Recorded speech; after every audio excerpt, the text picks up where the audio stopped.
part of the reason that people go watch anti-heroes and villains is because there's a part of them crying out for the incorporation of the monster within them, which is what gives them strength of character and self-respect, because it's impossible to respect yourself until you grow teeth. And if you grow teeth, then you realize that you're somewhat dangerous, or maybe somewhat seriously dangerous, and then you might be more willing to demand that you treat yourself with respect and other people do the same thing. And so that doesn't mean that being cruel is better than not being cruel. What it means is that being able to be cruel and then not being cruel is better than not being able to be cruel. Because in the first case, you're nothing but weak and naive. And in the second case, you're dangerous, but you have it under control. And a lot of martial arts concentrate on exactly that as part of their philosophy of training. It's like, we're not training you to fight. We're training you to be peaceful and awake and avoid fights. But if you happen to have to get in one, and I guess the philosophy also is that if you're competent at fighting, that actually decreases the probability that you're going to have to fight, because when someone pushes you, you'll be able to respond with confidence, and with any luck, and this is certainly the case with bullies, with any luck, a reasonable show of confidence, which is very much equivalent to a show of dominance, is going to be enough to make the bully back off. And so the strength that you develop in your monstrousness is actually the best guarantee of peace. And that's partly why Jung believed that it was necessary for people to integrate their shadow. And he said that was a terrible thing for people to attempt, because the human shadow, which is all those things about yourself that you don't want to realize, reaches all the way to hell. And what he meant by that was, it's through an analysis of your own shadow that you can come to understand why other people are capable, and you as well, of the sorts of terrible atrocities that characterized, let's say, the 20th century. And without that understanding, there's no possibility of bringing it under control. When you study Nazi Germany, for example, or you study the Soviet Union, particularly under Stalin, and you're asking yourself, well, what are these perpetrators like? Forget about the victims, let's talk about the perpetrators. The answer is, they're just like you. And if you don't know that, that just means that you don't know anything about people, including yourself. And then it also means that you have to discover why they're just like you. And believe me, that's no picnic. So that's enough to traumatize people, and that's partly why they don't do it. And it's also partly why the path to enlightenment and wisdom is seldom trod upon, because if it was all a matter of following your bliss and doing what made you happy, then everyone in the world would be a paragon of wisdom. But it's not that at all. It's a matter of facing the thing you least want to face. And everyone has that there's this old story in King Arthur where the knights go off to look for the Holy Grail, which is either the cup that Christ drank out of at the Last Supper, or the cup into which the blood that gushed from his side was poured when he was crucified. The stories vary, but it's basically a holy object, like the phoenix in some sense, that's a representation of transformation. So it's an ideal. And so King Arthur's knights, who sit at a round table because they're all roughly equal, go off to find the most valuable thing. And where do you look for the most valuable thing when you don't know where it is?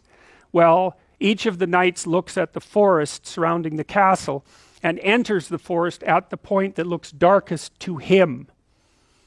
And that's a good thing to understand, because the gateway to wisdom and the gateway to the development of personality, which is exactly the same thing, is precisely through the portal that you do not want to climb through. And the reason for that's actually quite technical. This is a Jungian presupposition too, is that, well, there's a bunch of things about you that are underdeveloped, and a lot of those things are because there's things you've avoided looking at because you don't want to look at them, and there's parts of you you've avoided developing because it's hard for you to develop those parts. And so it's by virtual necessity that what you need is where you don't want to look, because that's where you've kept it. And that's why there's, an idiosyncratic element of it for everyone. Your particular place of enlightenment and terror is not going to be the same as yours, except that they're both places of enlightenment and terror. So they're equivalent at one level of analysis and different at another. So anyways, back to fiction and what it does, it distills truth, and it produces characters that are composites, and the more they become composites, the more they approximate a mythological character, and so they become more and more universally true and more approximating religious deities. But the problem with that is they become more and more distant from individual experience. And so with literature, there's this very tight line where you need to make the character more than merely human, but not so much of a god that, you know, one of the things that happened to Superman in the 1980s, Superman started out, he's got a heavenly set of parents, by the way, and an earthly set of parents, and he's an orphan like Harry Potter. Very common theme is that when Superman first emerged, he could only jump over buildings, you know, and maybe he could stop a locomotive, but by the time the 1980s rolled around, like, he could juggle planets and, you know, swallow hydrogen bombs, and, you know, he could do anything. Well, people stopped buying the Superman comics because how interesting is that? It's like something horrible happens and Superman deals with it. And something else horrible happens and Superman deals with it. And it's like, that's dull. He turned into such an archetype. He was basically the omniscient, omnipresent, omnipotent God, and that's no fun. It's like God wins, and then God wins again, and then again God wins, and, you know, so then they had to weaken him in different ways with kryptonite, you know. So green kryptonite kind of made him sick, and red kryptonite, I think, kind of mutated him, if I remember correctly. And anyways, they had to introduce flaws into his character so that there could be some damn plot, and that's something to think about, you know. There's a deep existential lesson in that your being is limited and flawed and fragile.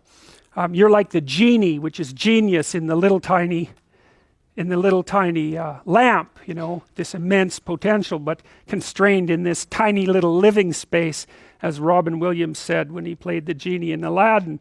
But the fact that you have limitations means that the plot of your life is the overcoming of those limitations, and that if you didn't have limitations, well, there wouldn't be a plot, and maybe there would be no life. And so that's part of the reason why perhaps you have to accept the fact that you're flawed and insufficient, and live with it and consider it a precondition for being. It's at least a reasonable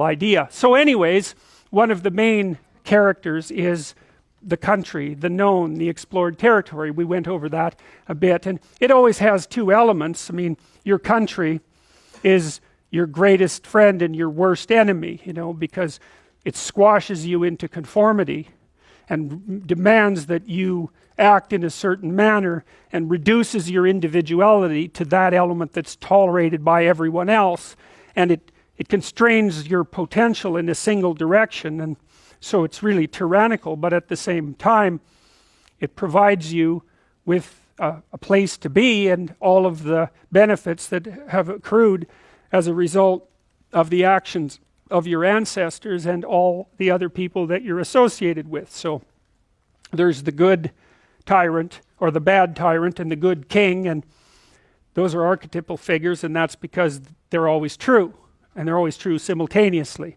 you know, which is partly why I object to the notion of the patriarchy, because it's a it's the what do you call that? It's the apprehension of a mythological trope, which is that of the evil tyrant, without any appreciation for the fact that the archetype actually has two parts, and the other part is the wise king. And, you know, you can tell an evil tyrant story about culture, no problem, but it's one-sided, and that's very dangerous, because you don't want to forget all the good things that you have while you're criticizing all the ways that things are in error.